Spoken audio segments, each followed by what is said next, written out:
Charles, the president delivered this speech again, choosing to use healthcare professionals as the backdrop in part, doctors and nurses up on the stage with him, and delivered a speech that he's delivered before in many phrases. The staging was a little bit staged and stiff, but I think the process is exactly what we predicted a week ago. The president and the leaders in the House and the Senate had decided they're going to go to reconciliation, which is essentially we're going to do it one party line vote. That's what they're going for. But they wanted to present it to the American citizenry as having tried to reach out. That's why you had the charade of the summit last week, 7 hours of discussion when it was already pre-cooked that wouldn't change anything.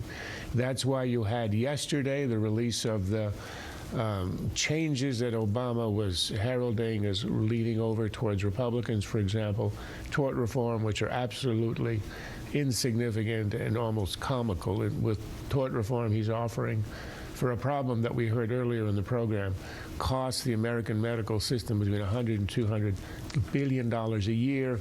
He's offering a few pilot programs which are utterly meaningless and that will amount to 0.01% of the cost of Obamacare.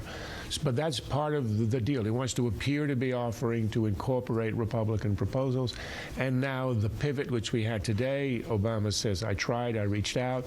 Republicans are stubborn, oppositionist, and nihilistic. I'm going to go for it on a party line vote for a man who campaigned as the man who would transcend partisanship. It's rather ironic, but this is what he's decided to do. There's a new piece of tape, Charles, that came out today of Senator Obama referring to health care specifically and how to get it through Congress.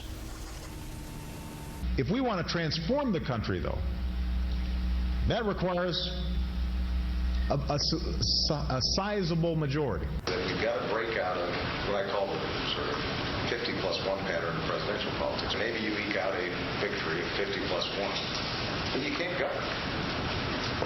You know, you get Air Force One. I mean, there are a lot of nice perks to being president, but you can't deliver on health.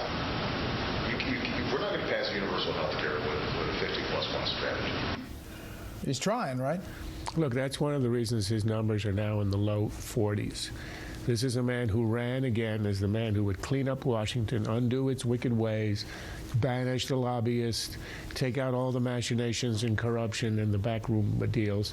And here he is proposing, sort of demanding that the members of the House and the Senate ram through a procedure that its inventor, Robert Byrd, has said would be a violation of the spirit and intent of the law, budget reconciliation, if it were to be rammed through this way.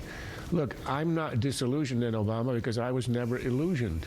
And those who believed in him, you know, yes, we can means, yes, I can do anything I damn well please if I have the one vote majority. On the line really quick. Does it pass the House, the first step? No.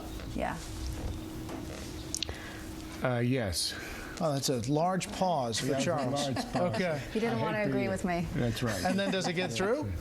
I think it fails because of the dense foliage in the Senate. The procedure is so arcane and complicated, I think it's going to get stopped there and not in the House.